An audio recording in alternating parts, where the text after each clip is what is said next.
Welcome, one and all, to The Late Show.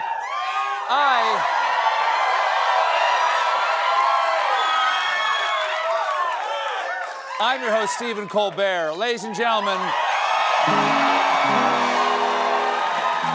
first of all, my friends, Happy New Year.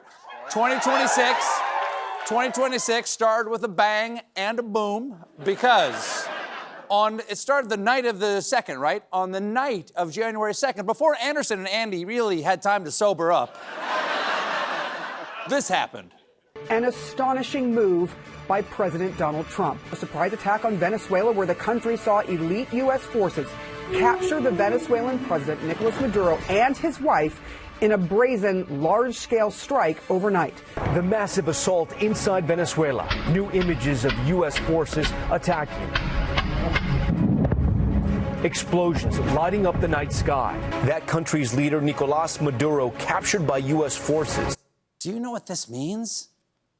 Those Epstein files must be crazy. I mean...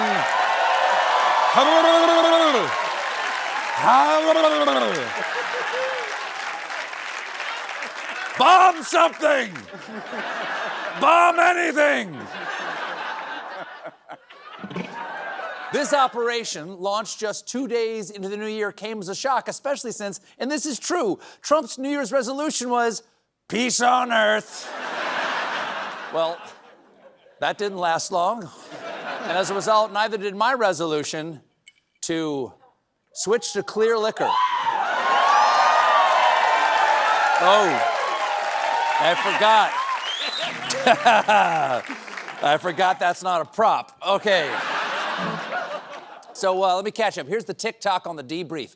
Friday evening, 0:15 dark midnight, U.S. Armed Forces launched a kinetic sortie of 150 aircraft against Venezuelan military targets and then landed forces to capture Venezuelan dictator Nicholás Maduro and his wife Celia Flores in what Pete Hegseth's Department of Defense called Operation Absolute Resolve, which I believe for Hegseth is 2 parts absolute, 1 part resolve carpet cleaner.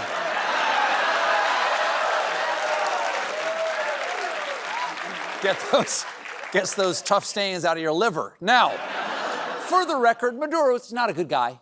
He and his wife were charged with drug trafficking and narco-terrorism, which lately has been a fast track to a pardon. But after the capture, Trump shared this striking image of Maduro en route to the United States. Look at that. That is shocking. He is a ruthless dictator, and they still gave him a full bottle of water. And yet I always get the little plastic cup. Do better, Delta. Maduro and his wife have been sent to a detention center in Brooklyn that has been described as inhumane and hell on earth. To which New Yorkers said, okay, but is it walkable to a train? Because if so, we should at least go see it. You know, new wallpaper. For months, the U.S. has been threatening Venezuela, so why suddenly decide to snatch their president in what appears to be a violation of United States and international law? Well, in an international military conflict of this kind, there are many factors to consider, but reportedly, the last straw was Maduro's regular public dancing. Okay?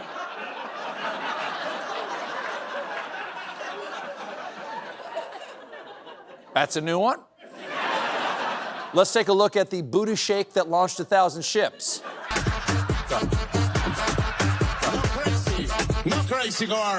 Okay, let this to be a warning to every uncle at a wedding.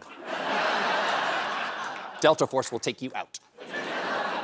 This isn't the first time the U.S. has taken military action because of bad dancing. We all remember this dark day. Target locked. All 6 flags flew at half-staff. But before Trump addressed the American people about the strike, he informed the nation's highest constitutional officers, Fox and Friends weekend. Yvonne? If you would have seen what happened, I mean, I watched it literally like I was watching a television show. And if you would have seen the The speed, the violence, you know, they say that. The speed, the violence. Yes, the speed and the violence, which is what your mom says when she can't remember the Fast and the Furious. Yes, we watched that movie, Bill, didn't we? We watched the movie you wanted us to watch, kids. We watched that movie, The Speed and the Violence, last night. Then we watched Hobbs and Shawshank, starring, what's his name? Dwayne "The Rod" Johnson. We have a photo of Trump watching the action go down in a Mar-a-Lago ballroom. Apparently, they threw up some pipe and drape because they were sharing the space with caterers for the Meyerson wedding. I want to point that on the screen in the background of that photo is a Twitter search for Venezuela. That's how they were. Wow. They just were searching Twitter. But of course, that's not a surprise. Conveying the realities of war has always been best achieved on social media. As Oppenheimer famously said, I have become #death, link in bio. All that action, the overnight boom booms must have been a lot for old Puddin' Pants, because when Trump finally held a press conference to announce the strikes, he took a little snooze behind General Dan Kane. But clearly Trump's healthy as a horse because they also sleep standing up. So, now, really? That's the one. So now that the president of Venezuela has been renditioned to the Gowanus Expressway, everyone's got one question. Who will run Venezuela? Who will run the country? So who is going to run Venezuela? Well, we still don't know for sure, but chances are it's going to come down to either Paramount or Netflix. All right? A lot of money on the line. I'm happy with either one. I got no dog in this fight. Of course, Trump has his plan. We're going to run the country until such time as we can do a safe, proper, and judicious transition. Oh, so this country and Venezuela? Evidently, when he says America first, he means alphabetically. That's crazy. He can't run two countries at once. He can't even run. Many had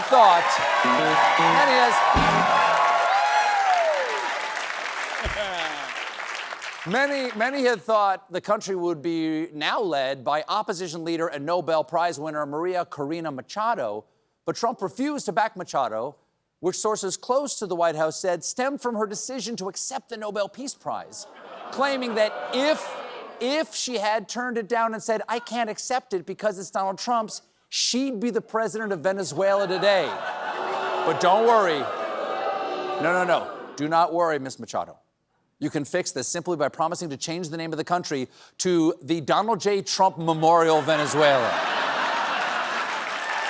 And gift shop. Where was I? Okay, right now, the leader of Venezuela is Delcy Rodriguez, who is Maduro's vice president. So technically, it's not regime change, it's regime same. We have arrested Skeletor and appointed the new leader of Eternia, Mrs. Skeletor. Still Skeletor stuff. It's still Skeletor stuff, but now it's a lady. Skull's got lipstick right here. Little bow. Now, Rodriguez may be in charge, but only as long as she does what the U.S. wants. Because on Sunday, Trump said, if she doesn't do what's right, she's going to pay a very big price, probably bigger than Maduro.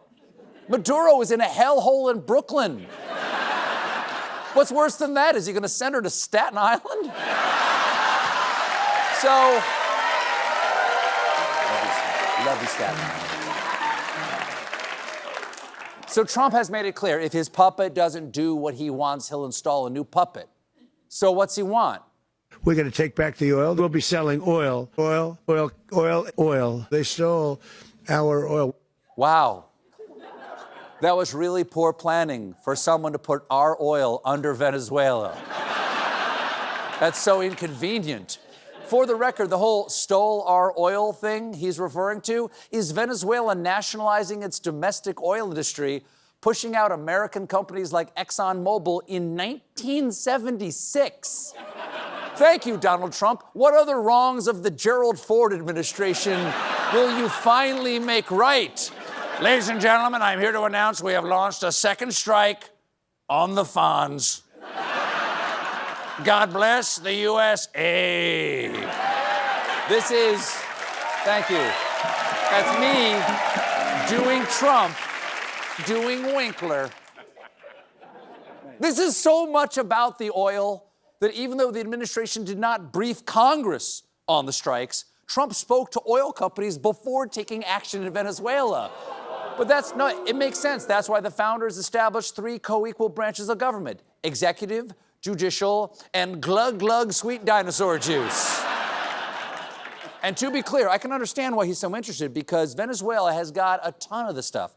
The country is home to the world's largest oil reserves, second only to a single slice of Pizza Hut. They're gonna have to lay a napkin over the whole country. Now, invading a country with a mustachioed dictator and saying, don't worry, their oil will pay for this war, is kind of where I got on this train 20 plus years ago.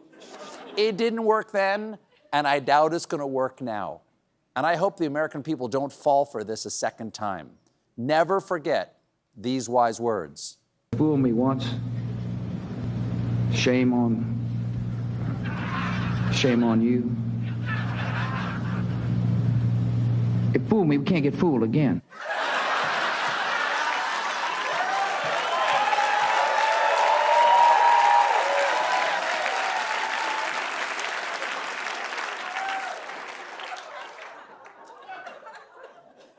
I miss you? We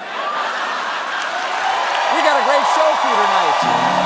My guests are Ethan Hawke and Julia Yaffe. But when we come back, some exciting announcements from the band. Stick around.